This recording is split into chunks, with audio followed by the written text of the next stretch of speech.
Thank you for listening to Footnotes, a Fellowship Mosaic podcast. This is a space for us to dig deeper into Scripture, what is happening in our community and culture, and continue the conversations we start on Saturday nights.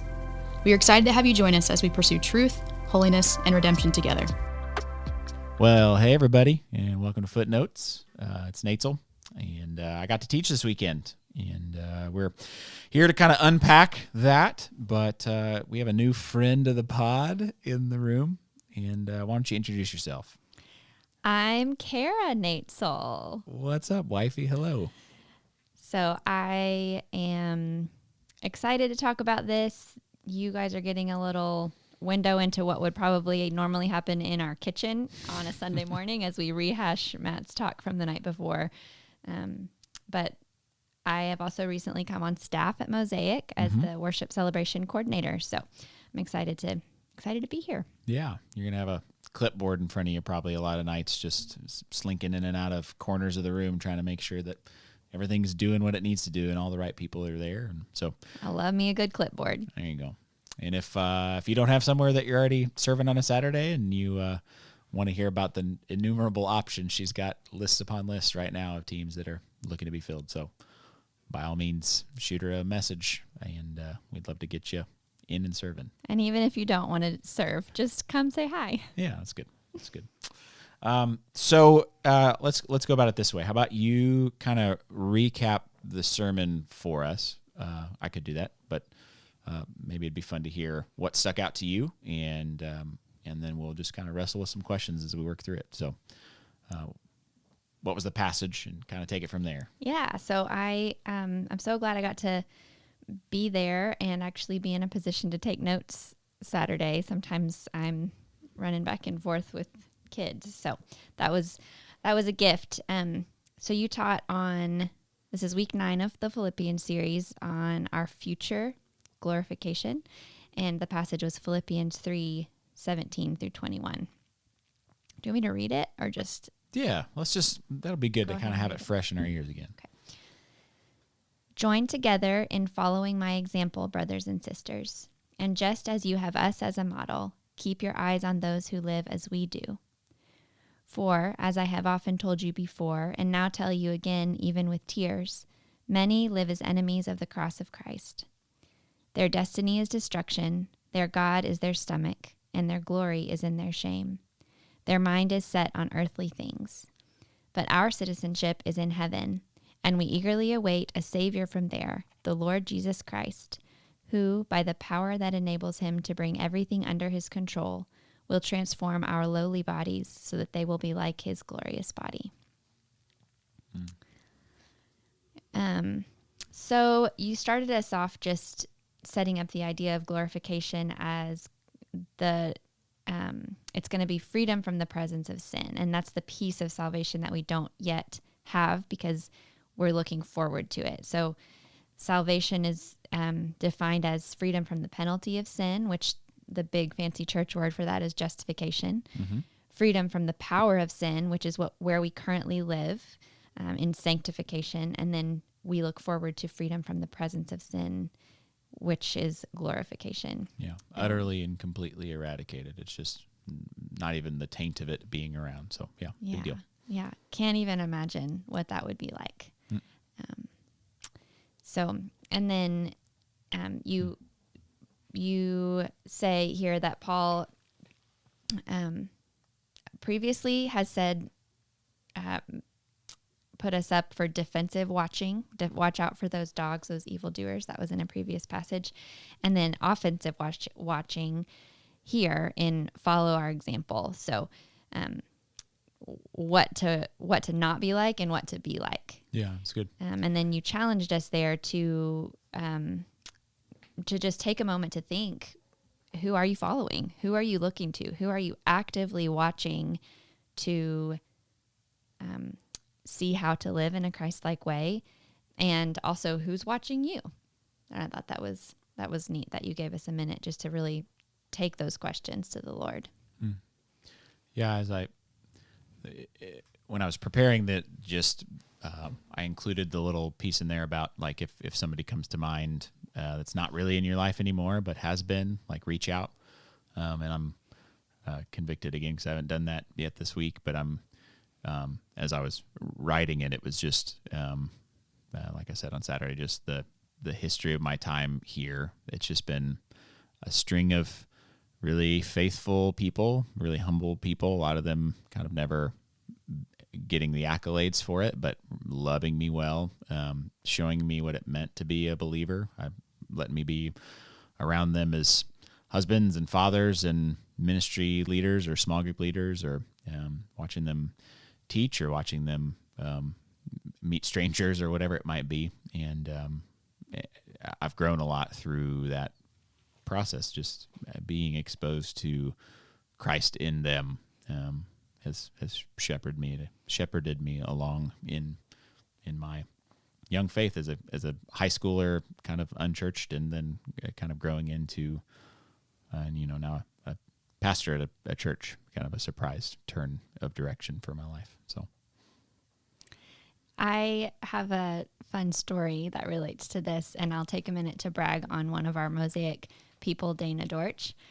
yeah, I talked with her about swimming because she teaches our kids swimming lessons, and our kids are now on swim team and competing in meets and that kind of thing. And so I was sharing with her where we're at in the swimming world, and she shared with me that she had recently heard from a swim student that she had years ago who's now all grown up and doing great things in the world, and reached out to Dana to say, do you remember that time that I was in your swimming lesson and I couldn't swim across the whole pool underwater, and you kept telling me just to keep trying, and you just kept telling me that I could do it, that you knew I could do it. And I eventually did. I could swim all the way from one side to the other under the water. And I have gone back to that moment so many times in my life when I am afraid of doing something new or hard.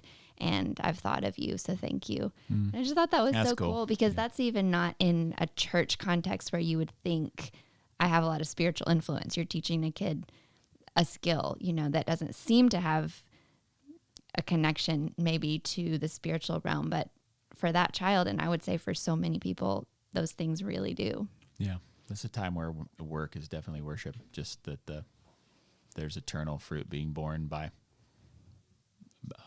just the laboring of love, that you love somebody well and you encourage them well and spur them on. There's long lasting fruit there. That's pretty cool. Yeah.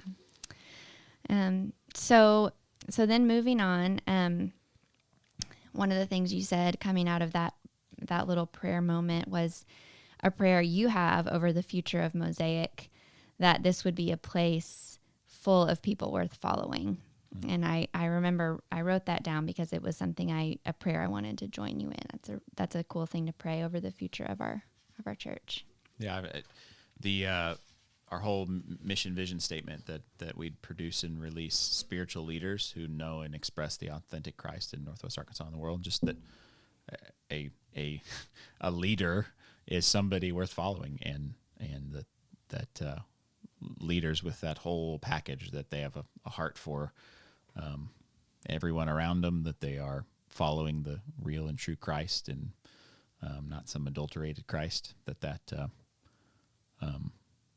Yeah, I think I was restating that in new words. Sometimes that's what my heart needs to hear. The first one again is to hear it said again. So yeah, that's good. So then moving on, verse 18,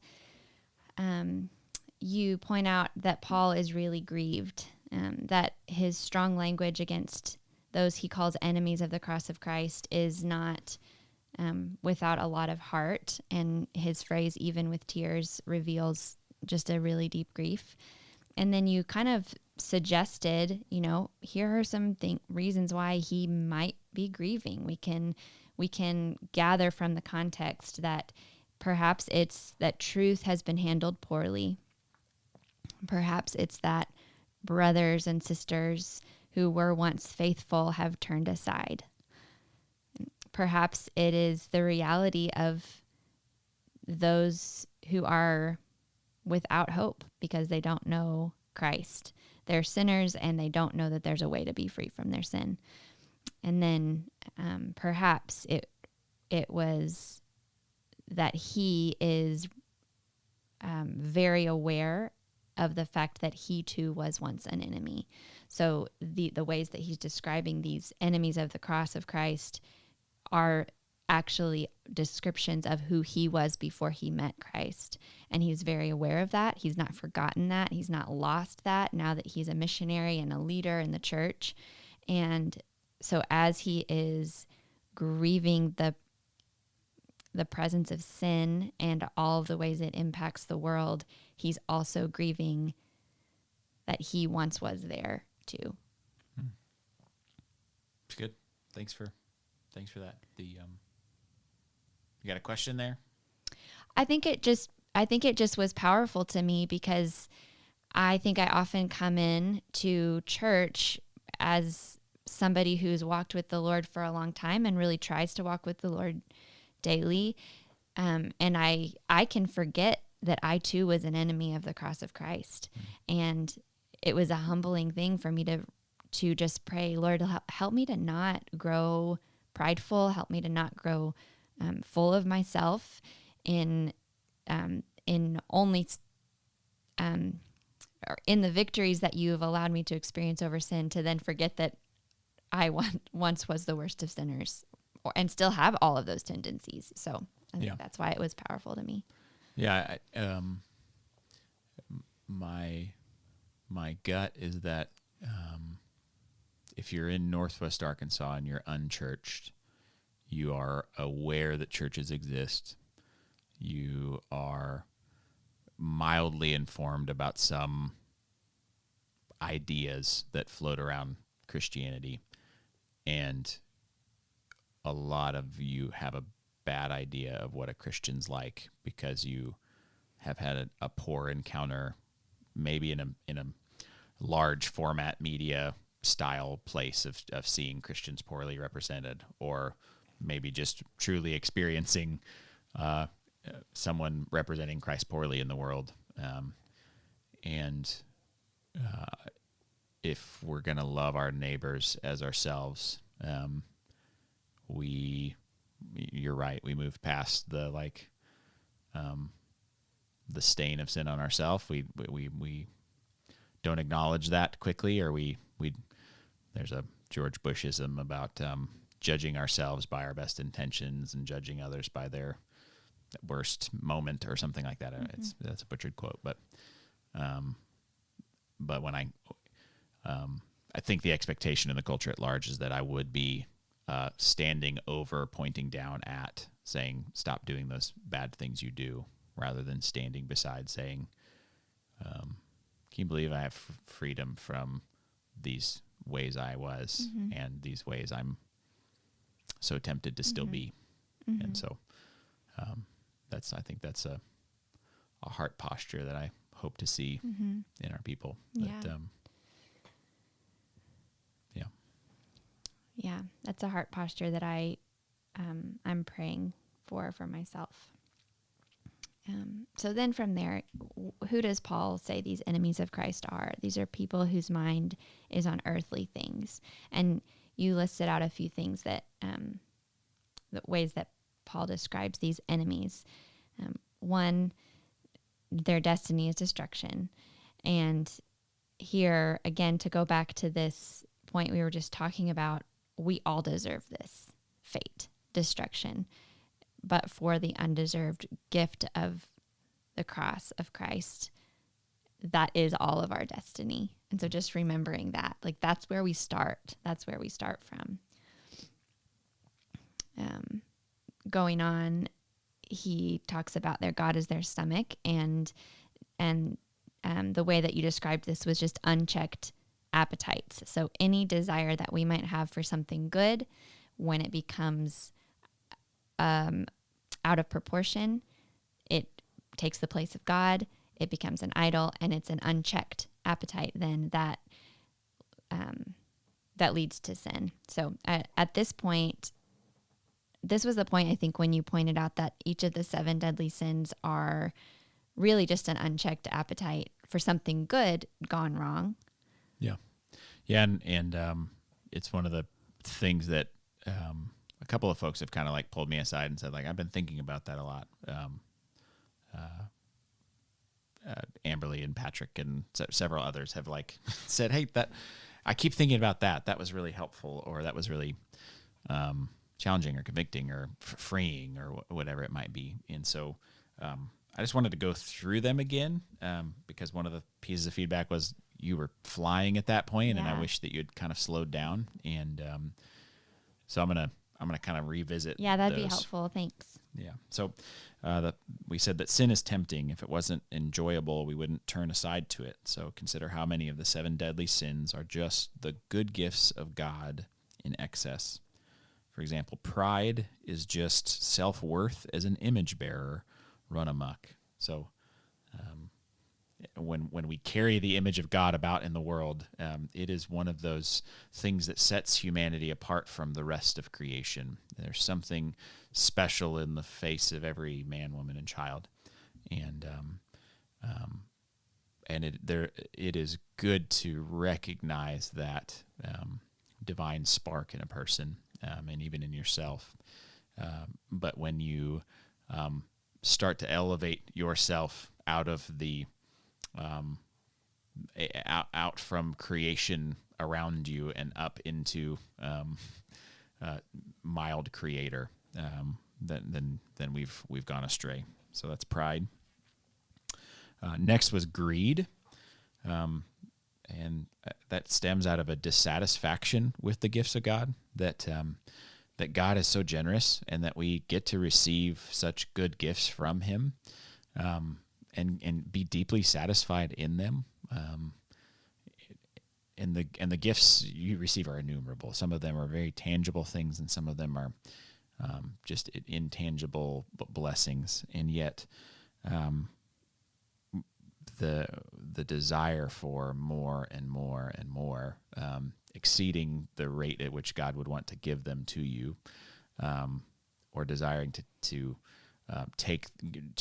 be on the receiving end of those by ill gains, then, like, not just that's where it begins to twist, and as that twist happens, we are pushing further into sin.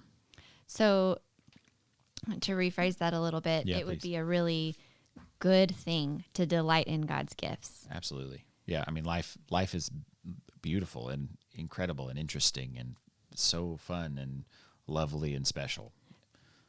But that delight in God's gifts can turn or be twisted into or be pushed too far into, I just want more and more, and it loses its delight in the gratefulness for God's generosity and becomes just a craving for the pleasure of the thing.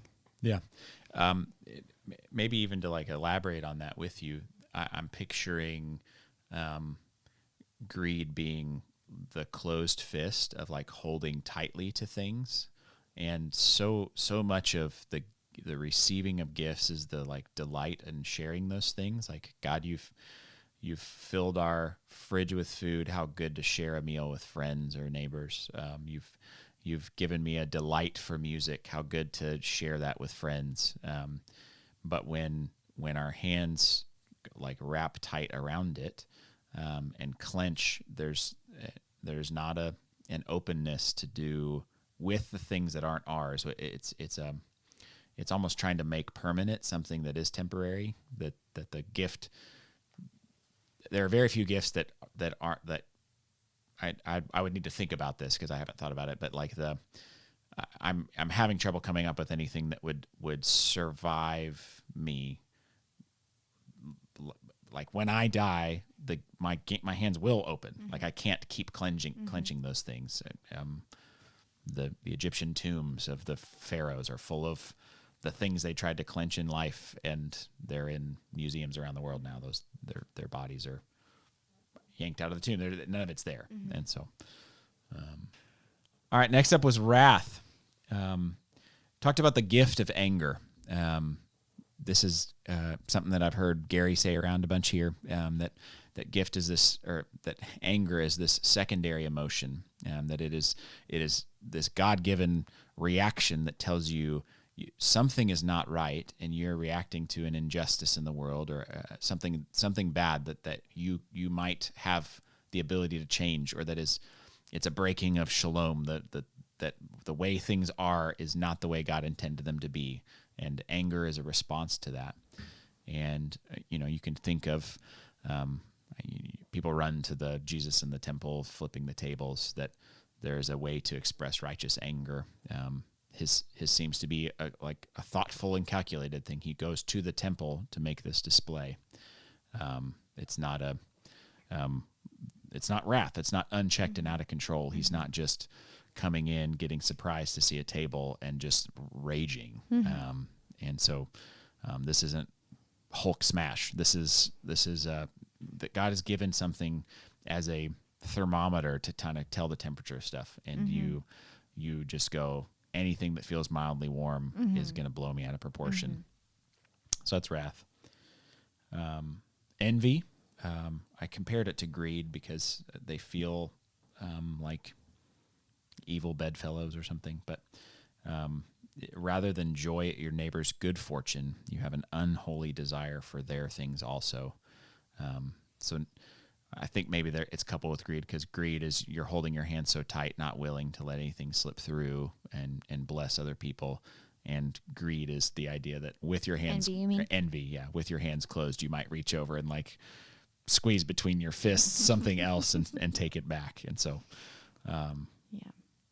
next was lust, that it's the gift of recognizing beauty, that like God has made our eyes to delight in one another and in fascinating forms. And there's a lot of kindness, I think, that we could say to people that are struggling with, how do I move about in the world and see people and value them as image bearers, because I've seen too much, and my impulses toward making someone serve my need and elevate me as God in this thing, and you're staining the image bearer in front of you. And so there's this delight of sexual pleasure, but we're putting it in all the wrong places. So rather than noticing and being able to say, God, this is like so I'm just grateful that you make beautiful things. It's fun to sit here and like be across the table from you. You're a beautiful person that I love to be with. And I'm not just sucking up on the podcast. I do love you. So dumb. But there is beauty in the world, and the risk is that we turn our hearts aside and wrongly elevate those things. Or again, like you're saying about greed, you take more than God gave you, or you try to take at times God hasn't given you, or different people than he's given you, or that kind of thing. Yeah, there's a season for it all, and God's appointed seasons that we stay in line there, and that's good. Next was gluttony, that God made food pleasurable, not just nourishing, that in our deep need, we're not just forced to eat things that I just picture all like the dystopian movies where like you've made it out of the Matrix and you're eating the porridge every day because it has the perfect nutrient balance to sustain life. But that's not like, food is good. Like it's so good. And yet we eat more than we need, and others are left without. Even kind of continuing the dystopian thought, I'm deeply uncomfortable or grieved, or there's some like the internet has. There are people that will sign on and live stream themselves. I don't know if that you know this, Kara, but live stream themselves eating immense amounts of food. Like it's a performative thing and then people sit and watch it. I've never really understood that. And in other parts of the world, like food is a desperate insecurity. Here, like in our cities, it's a desperate insecurity. There's something very broken about that. I'm thinking back to Mere Christianity, where he talks about he's giving a counterpoint about how broken our way of thinking about sexuality is. And so he says, imagine you're in a big auditorium and some risque music is playing and the lights come up on the stage and there's a platter with a big silver cover over it, and right before the lights cut out, and as the music swells, someone lifts the cover of the tray off, and you see just a glimpse, just for a second, of a bit of beef and some roasted potatoes or something. And you would think that the people in that room are very disordered around food. Like, what is this? And he was using it to talk about how disordered we are about sexuality and the little glimpses of sexual promiscuity and the risque performances of strip teases or whatever. And so that example is so ludicrous, and yet like it's I don't think he could have anticipated that 50 years down the road, that's something happening on TV screen, on video screens or whatever. So, last one was sloth, and it's the good gift of rest that God has blessed us with, saying you have nights, you have a day of Sabbath rest. I even want you to practice Sabbath in the goings on, like not just slam through 6 days so that you can rest on the seventh, but adopt a spirit of Sabbath throughout your days, acknowledging that you can't do it all. You're not enough. You will die with a to-do list in hand, and most of that won't be picked up by anyone else. That's supposed to be a comfort to us, and so it's the good gift of rest getting swallowed up by lethargy. And I sense when you and I we're kind of in a crazy life season, that you're saying, for the first time I've heard you say in our marriage, like, my impulse, I feel like I just want to like watch Pride and Prejudice and veg out and not do a thing, which is so antithetical to who I've known you to be for 15 years. Not the Pride and Prejudice part. Yeah, no, that's fair. The the lethargy, like yes. I'm so stressed that I want to binge into that, like shut it all off, not accomplish a thing, not be even present in my body with the people I love. Right. Yeah. So, the threat there. Well, we're ticking along on a ridiculously long one. So, you want to crash land this one, or any kind of final thoughts there? Or? Yeah. So I think that talking through all of those 7 deadly sins and the ways that they just get flipped, is finding glory where they ought to find shame. That's kind of what that is defined as. And then I think probably my favorite part of the whole sermon was when you talk about this phrase, eagerly await. We eagerly await a Savior who will save us from this place of sin that we're in, this presence of sin all around us. And you talked about, the times in your life when you're most eagerly awaiting something. You're waiting for your wedding day, or you're waiting for your child to be born, or you're waiting for Christmas morning to come. There's these kind of golden moments where we're just so full of anticipation and we can't wait and we can hardly sit still because it's coming, and it could be any time. And when is it going to be here? And man, waiting for Jesus to come back, it's hard to stay that eager because we get kind of numbed out by the difficulty of day-to-day life. And you said, this is why we gather.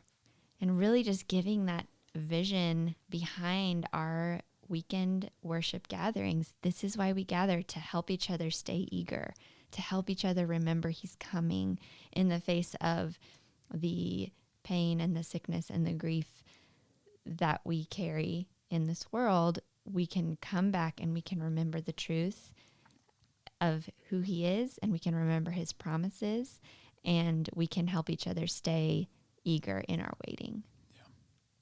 Yeah, it's I'm just picturing like the way I move about on a Saturday, like wanting to see my people, like the ones that sit at my kitchen table. The guys were over last night, and I love when I get to like hang out with them on a Saturday night, and they catch me if I had a hard day, and I have to say like, man, I was just a cruddy parent all day long. I was just so short with the kids, and just help me reset. Just pray that I'd reset and be better on the way home tonight, or whatever it might be. Processing a conflict with you, Kara, or just struggling with sin or a temptation or whatever it might be. That I bring that lowness and being met with like Christian grace and their hope of like things aren't going to always be that way. Like look up, brother. Keep going. It spurs me on, and like I can get back in the van and drive home with them all hyped up from a night at church and catch them and love them. It's not out of reach. And I can do that for the next however many years they're in my house, and then catch them in the next phase, whatever that may be. So, yeah, we need each other, because there's something about even just confessing the brokenness of those low places that even just in that lightens the load a little bit. But then on top of that, it's the, let me pray for you. Let's look at scripture together. Let's sing a song. Those things those good gifts that God's given us to really feed our souls in those wilderness places and moments. Yeah. The pain of sin and life in a sin-tainted, chaotic world, they just keep scratching at you, and it's a space to get bandaged and say, keep going, stand firm. We need each other so much, which is a great little setup, I think, for Will's teaching this coming week. Why that's so important, that unity together. Yeah, it's good. It's good. Well, any final words? This is a doozy, folks. 32. We're normally at about 15 or 20, so this double episode right out of the gate here. We obviously like each other, like chatting with each other. So thanks for sitting in our not kitchen and listening to us unpack. Yeah. Nate, thanks for having me on. It's fun. Yep. Love you.